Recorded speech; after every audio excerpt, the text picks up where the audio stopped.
Good afternoon, everyone. Welcome back to Dynamics 365 Finance and Operation, and we're talking about the Human Resource module. Today's video, we're going to start talking about the competencies sub-tab within the person, and the topic of today's discussion is certificates. So if you click on certificates, and I'll select Andre once again. So from Brad, we're going to switch to Andre.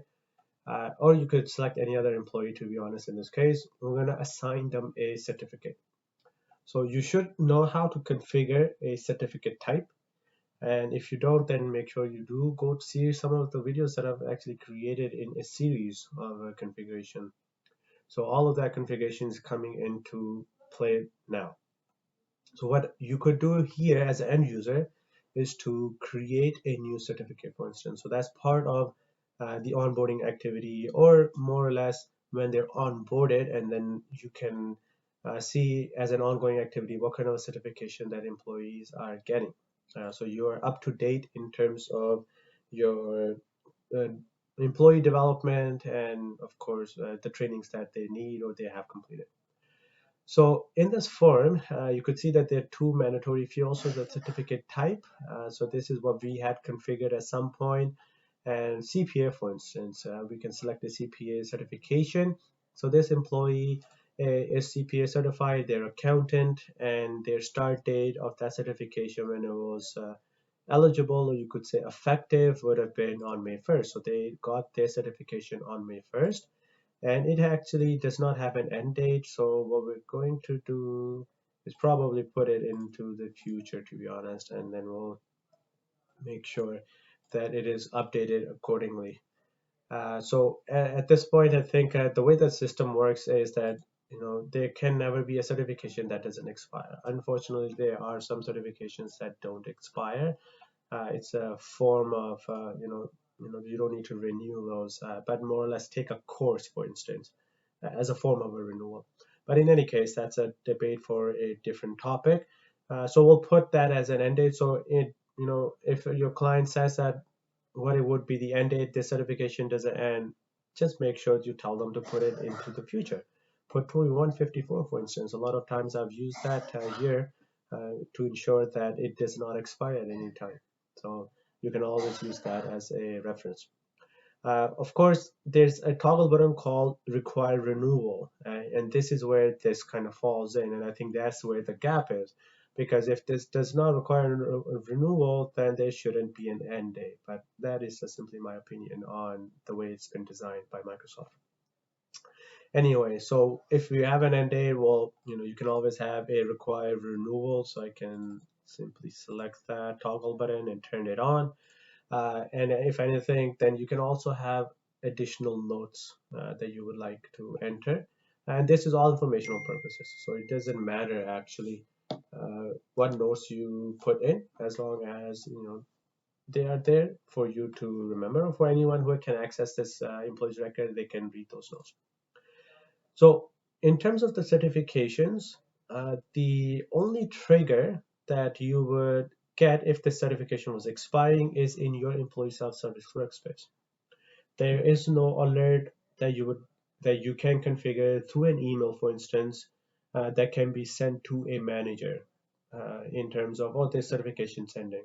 That is something that will require a technical resources. I had actually done that in my implementation, where we would have a certification that requires renewal. And of course, for that organization, that specific certification was a crucial piece for that employee to be working on the field. If that expires and they do not renew it in a timely manner, even given the notifications, they are subject to termination effective immediately.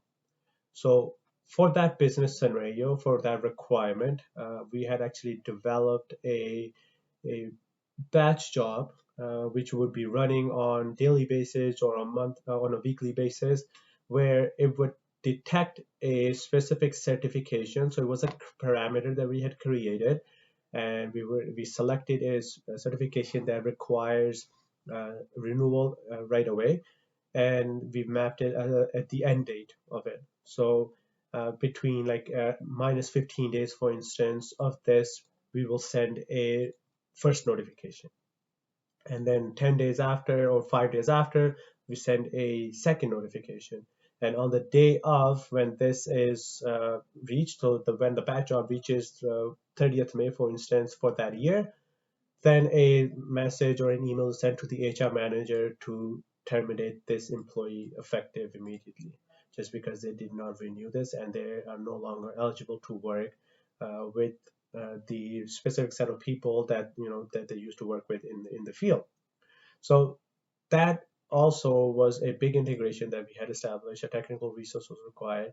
And this is me sharing knowledge with you that some of the things that I have seen, some of the things that I have built based on this form.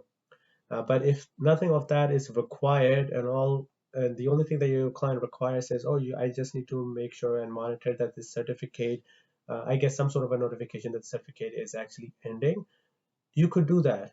And if you have this end date, Dynamics allows you to do a go into your employee self-service workspace, and the manager who they're reporting to directly should have access through a tile that calls certification expiring or something along that lines. And we'll talk about employee self-service workspace a while while from here though.